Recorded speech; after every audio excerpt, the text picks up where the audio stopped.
Hello, I'm Kathleen, and I carry a vivid memory from a few months back that I feel compelled to share. It's a story about recognizing toxic behavior and the importance of standing up against it. I'm 31, and my immediate family includes my 34-year-old husband, Anthony, and our kitten. Anthony and I, high school sweethearts, tied the knot at a young age despite attending colleges in different states. Our bond remains strong, and next month we'll celebrate our 13th year together. Regrettably, my mother-in-law, Carol, won't be joining us. From the start, Carol harbored a dislike for me. With two sons, she had always indulged and spoiled them, considering no one worthy of her precious boys. Anthony and his older brother, David, were oblivious to her controlling and manipulative nature. As they grew, Carol's overbearing tendencies became problematic, forbidding her teenage sons from dating or socializing with girls outside of school. Despite evident signs, Anthony and David remained enamored with their mother's love, failing to recognize her control. Over time, David began rebelling against Carol's rules, which led to conflicts, even threats against his then-girlfriend, Lauren, now his wife. David, however, stood firm, refusing to succumb to Carol's influence. Gradually, both brothers distanced themselves from Carol. Anthony, while acknowledging his brother's actions, believed they were excessive. In the early stages of our relationship, I refrained from commenting to avoid conflicts. Little did I know that Carol would redirect her efforts toward me, employing every means possible to dismantle our relationship. She orchestrated an elaborate Venice tour during prom week to prevent us from attending together. Despite Anthony's pleas to cancel the trip, it was the only time he went against his mother's wishes. Each time Carol called me, unleashing her barrage of insults and deeming me unworthy, Anthony remained passive, offering no defense. Carol even went so far as to predict that I would be unfaithful when I headed off to college. As we both secured spots in different colleges across states, Anthony succumbed to the pressure, leading us to take a brief break. During this hiatus, Carol took advantage of the situation, celebrating our apparent breakup. Unexpectedly, Anthony reconciled with me, infuriating Carol. In response, she intensified her harassment and humiliation, seizing every opportunity to make my life miserable. In an attempt to address the issue, I approached Anthony, expressing my grievances. Anthony, your mother is consistently disrespectful towards me. Despite my efforts to be friendly and welcoming, she berates me and hurls insults. I'm growing weary of her behavior, and you need to address it. Anthony responded dismissively, defending his mother. Kathleen, you know my mother is a bit sensitive after what happened with David. She fears losing me as well and genuinely believes she's looking out for my future. Don't take her words to heart. Infuriated, I pressed further. So you're okay with how Carol treats me? Remember, she tried to break us up. Anthony justified Carol's actions, claiming she was trying to prevent potential heartbreak, leaving me frustrated. I confronted him about it. She played on your insecurities to end our relationship. How can you justify that despite my efforts to make him see my perspective? Anthony remained unconvinced. He insisted that Carol could do no wrong and accused me of falsely accusing her. Even David, attempting to reason with Anthony, faced resistance. Anthony accused David of betraying their mother, creating an awkward and strained dynamic between the two brothers. David ultimately married Amy, his high school sweetheart, the same person Carol had tried to scare off. Although David invited me to the wedding, he deliberately omitted to inform Carol, leading to her emotional distress. Carol desperately attempted to persuade Anthony to intervene and secure an invitation for her. Anthony, known for being a mama's boy, engaged in a heated argument with David about Carol. Initially reluctant to attend the wedding to support Carol, Anthony faced my challenge, questioning whether boycotting the event was justified given Carol's history with David and Amy. I pointed out Carol's persistent complaints about Amy supposedly taking David away from her during high school, attempting to defuse the situation. I asserted that it was a misunderstanding, acknowledging that mothers can sometimes become overly involved.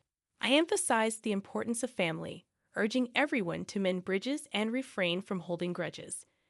I reminded Anthony that the decision of whom to invite to the wedding rested with David and Amy. I emphasized the need to respect their autonomy, discouraging any requests. Despite my inability to attend the wedding, I expressed my concern that they might be making a mistake. Planning to RSVP the following day in the hope of influencing their decision, highlighting the potential consequences. I warned Anthony that not attending the wedding might result in being cut off by David and Amy, just as they had done with Carol. After much deliberation, Anthony eventually agreed to attend the wedding. I felt optimistic that this decision might bring positive change, allowing David and Amy to enjoy their happiness without interference from Carol. They chose to organize the wedding far away to prevent Carol from showing up. However, Carol's reaction was intense when Anthony showed her pictures from the wedding. She cried on his shoulders and insisted on his company for a month. Anthony even canceled our planned Colorado trip to make amends with her. Witnessing how he handled the situation left me feeling pretty heartbroken. Despite the certainty that our love ran deep, breaking up was no longer an option. My only hope was that Anthony would come to his senses regarding Carol's troubling behavior. Fast forward 3 years, and Anthony finally proposed to me. Carol, displeased, put on a facade of happiness for him. Yet, I later discovered she had refused to give him her engagement ring, convinced that I was a gold digger and our marriage wouldn't last. I loved the ring Anthony chose for me, a testament to our financial independence as engineers.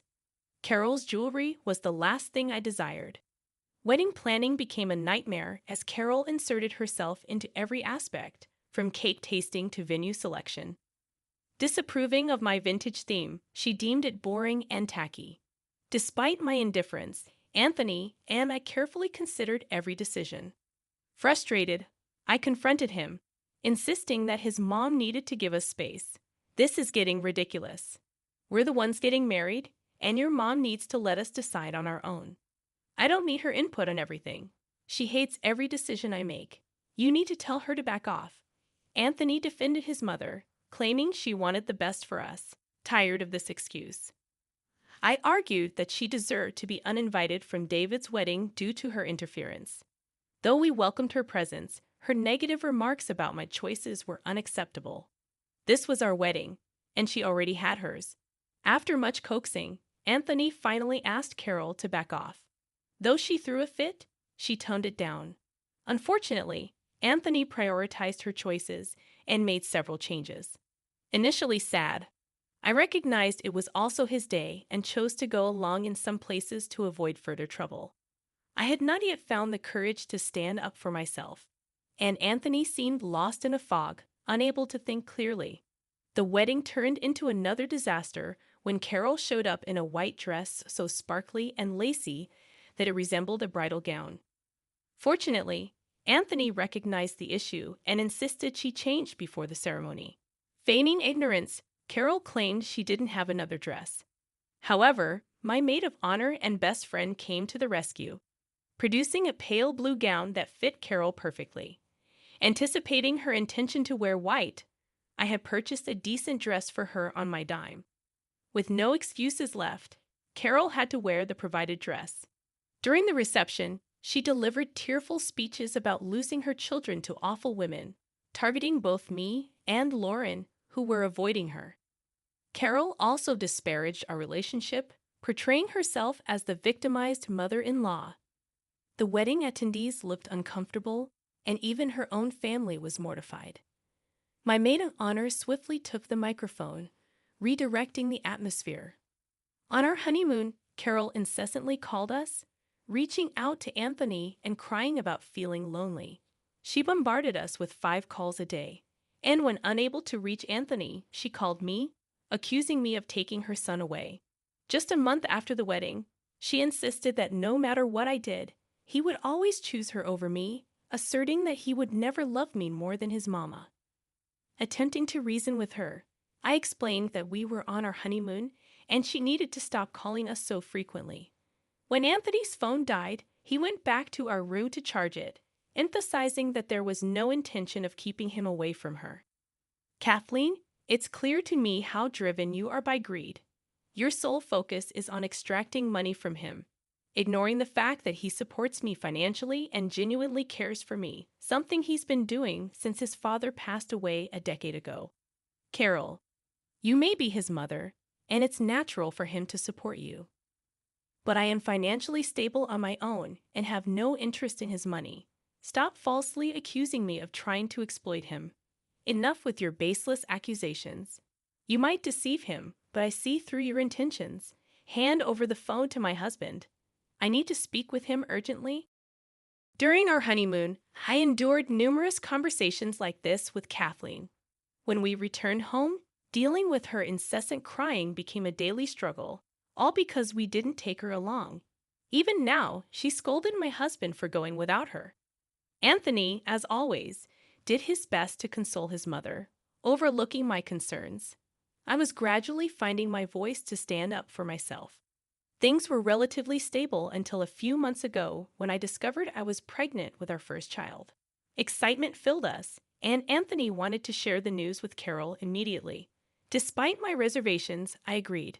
However, instead of joy, Carol reacted with tears and accusations. She accused me of trapping him with a baby, insinuating that I had cheated on Anthony. Despite my husband's attempts to calm her, she remained obstinate. I grew weary of her dramatic outbursts, which persisted for 3 weeks before she decided to visit us. Carol arrived unannounced, seemingly happy about our baby, showering me with gifts. Anthony was relieved, thinking Carol had finally accepted our child. The truth, however, was far from that. I felt a sense of unease about Carol's newfound happiness and decided to approach the situation cautiously.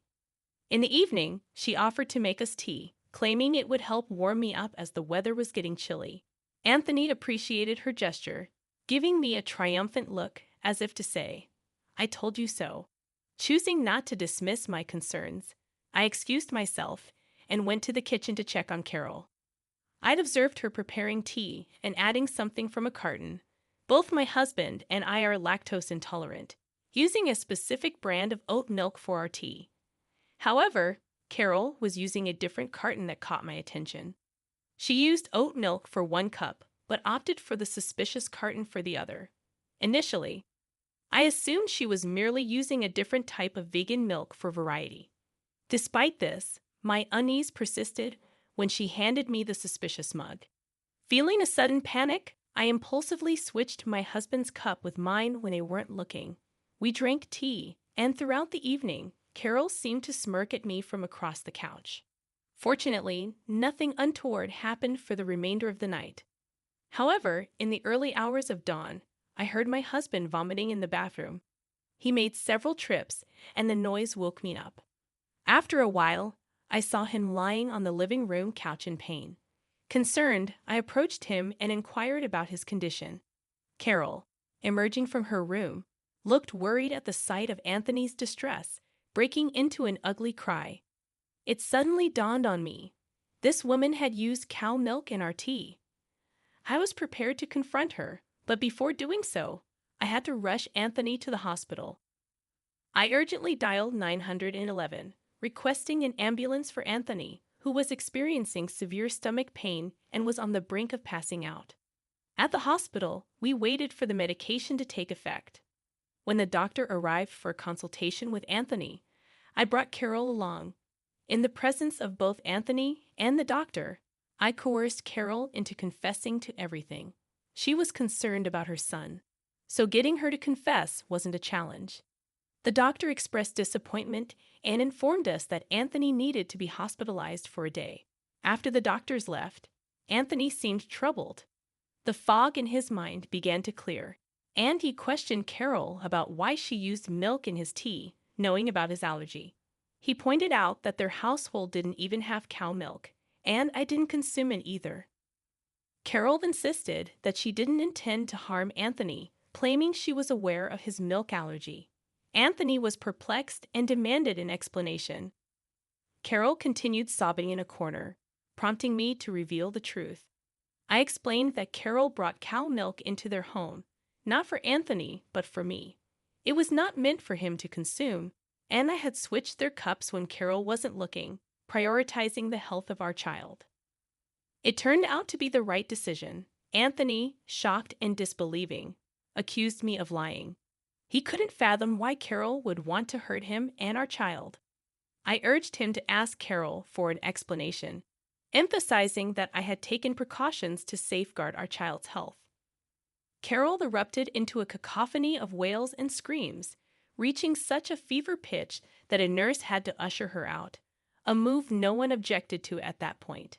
Anthony, visibly shaken and traumatized by Carol's actions, apologized profusely and pledged to keep her out of our lives. Witnessing Anthony's pain, I offered comfort as best I could and took him home the following day. During his hospital stay, I seized the opportunity to change the locks on our house. Anthony called Carol, firmly informing her that we were cutting all contact with her for good. This decision triggered more cries and pleas from her. Insisting that as his mother, he couldn't sever ties, Anthony resolutely rejected her pleas, highlighting how her actions had harmed our family. He emphasized that he wouldn't tolerate it any longer. Acknowledging that he had been blind to her detrimental influence, Carol confessed her motivations, admitting that she sought to hurt me and make me suffer because she felt neglected. Anthony, unyielding, deemed her actions unforgivable, especially considering the potential harm if I had consumed the tea she prepared. Expressing his disgust, Anthony firmly rejected her presence and cut off all communication. We changed the locks to prevent her from entering our home, and when she attempted to force her way in, we called the authorities, blocking her on phones and social media. We informed our extended family about the situation, and their unanimous disapproval further isolated Carol. After discussing her actions and reviewing evidence from security cameras and her confession to the doctor, we successfully obtained a restraining order against her. Though she tried to gather information from our extended family, none entertained her demands. We withdrew financial support, prompting her to secure a job at Walmart to support herself. Gradually rebuilding our relationship with David and Lauren, Anthony, and David resolved their issues through a heart-to-heart conversation. Lauren and I, already good friends, strengthened our bond further. My husband, having come to his senses, shielded me from Carol's influence, and we eagerly anticipated the arrival of our child, with an agreement not to allow Carol any relationship with our future family.